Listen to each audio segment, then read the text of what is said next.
உசிலம்பட்டி அருகே தொடக்கப்பள்ளி மாணவர்கள் மீது கடுமையான பிரிவுகளின் கீழ் வழக்கு பதியப்பட்டிருக்கும் நிலையில் புகாருக்கு உள்ளான குழந்தைகளின் எதிர்காலம் குறித்து அவருடைய குடும்பத்தாரும் உறவினர்களும் கவலை தெரிவிக்கிறார்கள். இந்த விவகாரத்தில் குழந்தைகளின் கல்வி பாதிக்கப்படாத விதத்தில் நடவடிக்கைகளை எடுக்க வேண்டும் என்று இவர்கள் கோருகின்றனர்.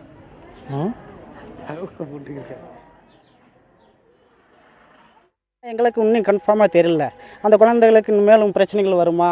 இந்த பெற்றோர்கள் அந்த பாதிக்கப்பட்ட பெற்றோர்கள் ரொம்ப கவலையாக இருக்காங்க. இந்த ஒரு வாரமாக அவங்க வேலைக்கே போகிறதில்ல. இந்த விஷயமாகவே இருக்காங்க. ரொம்ப பாதிக்கப்பட்டிருக்காங்க. அதனால் இந்த பிரச்சனை இன்னும் முடிஞ்சேன்னாலே எங்களுக்கு கன்ஃபார்மாக தெரியல. அதனால் எங்களோட கோரிக்கை என்னென்னா, இந்த பிரச்சனையிலேருந்து காப்பாற்றணும். இதுக்கு தமிழக அரசு உதவி செய்யணும். இந்த பிரச்சனைனால படிப்பு அவங்க ஸ்கூல் மூலியமாகவே எல்லாமே பிரச்சனை வராத அளவுக்கு நீ பார்த்துக்குங்க. இனி எதுவும் பிரச்சனை இந்த கேஸ் சீக்கிரமாக கவர்மெண்ட் சீக்கிரம் எந்த கேஸ் இல்லை, இது சிம்பிள் மேட்ரு, இது பெருசுபடுத்தக்கூடாது அப்படின்ட்டு முடிச்சு விடணும். எங்களுக்கு கவர்மெண்ட்டு நிர்ணயம் இது முடிக்கணும். எங்களுக்கு எவ்வளோ குயிக்காக முடிக்கணுமா எங்களுக்கு முடிச்சு கொடுக்கணும் சார். இவ்விவகாரத்தில் சிறுவர்கள் மீது புகார் அளித்த தரப்பினரோ பாதிக்கப்பட்ட குழந்தைகளுக்கும் நியாயம் கிடைக்க வேண்டும் என்கிறார்கள்.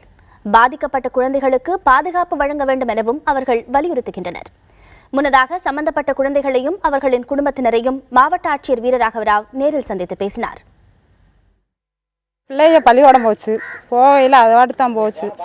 அதை கண்ணாடி பிடிச்சதுனால கிழிச்சிட்டாங்க.